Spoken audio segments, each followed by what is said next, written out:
Welcome to the Future Wellness Healthy from Home program. In this video, we're going to focus in on exercise and in particular, the ultimate workout. This workout is very interesting because it's only from about 5 to 10 minutes it takes to do this workout. And it's really designed to be the optimum in terms of both cardio and resistance training combined. Now, one thing I do want to mention is safety. Now, we're used to working with clients in the gym, and there we've got machines that we're very familiar with. We check them every day and we know that they're safe. The second thing that we do is everybody, before they start working out, they do a full consultation, full health check, etc.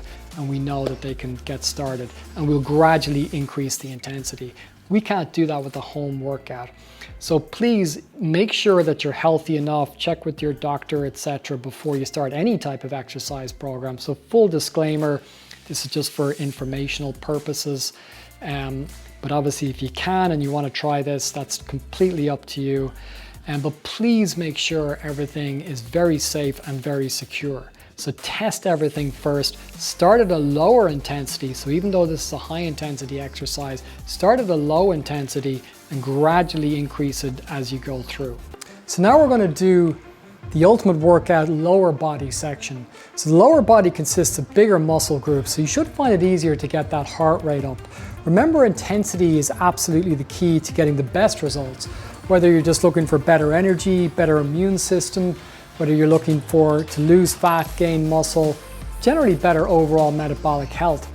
Also, getting that heart rate to 80 to 90% of your max will actually reduce stress and cortisol better than even 35 minutes medium intensity or 45 minutes low intensity. So intensity is absolutely the key. So with the lower body, we're going to focus in on a few different exercises. The first is the most effective exercise. If you can only ever do one exercise altogether, would be the squats, because the squats really affects the whole body. So with the squats, we're aiming for anywhere between 10 to 20 repetitions. And again, that's going to depend on how hard it is and how many you can actually do. So with the squats, the absolute hardest, again, without using any equipment at all, is going to be the one-legged squat. So that's very difficult, and you need good balance as well if you're not holding on to anything. So some people call this the pistol squat.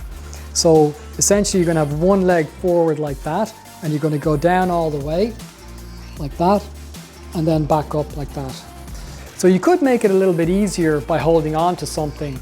So if I hold on to a door handle, I don't need to worry too much about the balance, and then it's just about pushing. So again, down all the way, up like that. So that's a lot easier. And then how much I pull out of the handle as well can help. For instance, if you want to keep the back straighter, you want to keep the posture better, well, leaning back and hanging on can really work much better for that. Like that.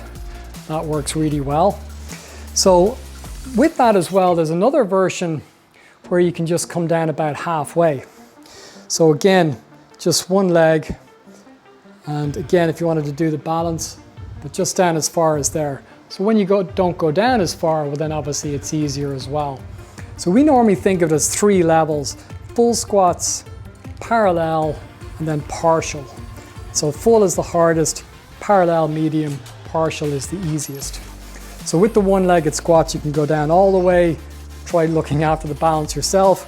You can use a door handle that will help you with the balance, or you can just go down partially. So there's varying different levels. So with two-legged squats, again, you can just do it freestyle, not holding on to anything. If you put your hands out in front, it really does help with the balance. And then you just go down. Again, you can decide to go down all the way, or just go down to parallel, or just partial. So door handle with one hand or even two. So again, it can be a lot easier if you have more of a grip and you can pull yourself up a lot more. So if you want to go down again all the way like that, just parallel or just partial. So there's quite a few different levels of intensity. So now we're going to go on to the second exercise, which is going to be for the hamstrings. Just put a towel on the floor and then just sitting down on a chair. And all you have to do, use this leg so that you can see better. All you have to do is push the heel into the ground as hard as you can and then drag it back like that.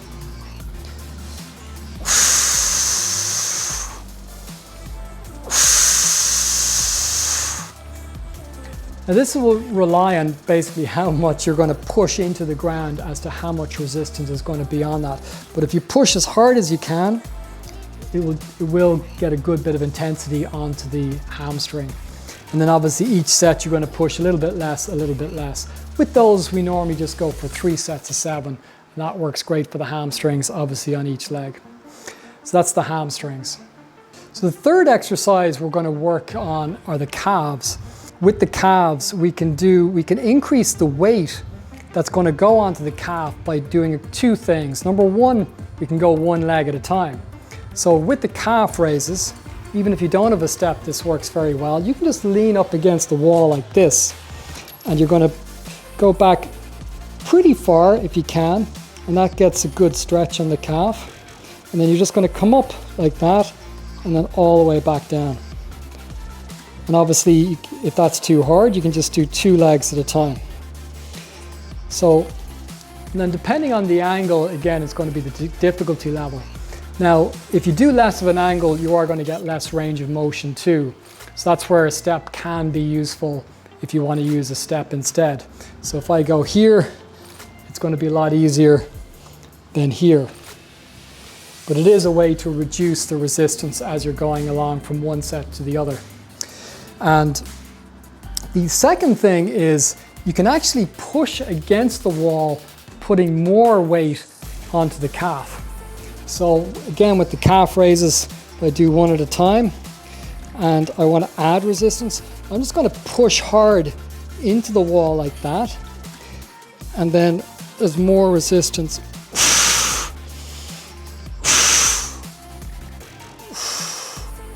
Against the calf like that. So that will really work well. But the next one we're going to do is the hip thrust. So this is going to isolate the glutes. And this again is going to be quite useful because a couple of things for people that are staying at home all the time. If you're doing a lot of sitting, the glutes and the lower back, they're the ones that tend to not get worked that much at all just from sitting all day. Simple one, again on the easier level, is just going to be, now what I do like to do is keep the head up and chin down. That keeps the pressure off the lower back, by the way, when you do hip thrust. So just like that.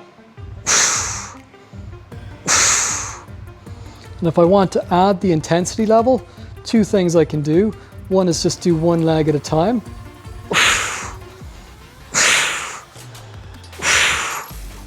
And then the other thing I can do is to put my feet on something a little bit higher.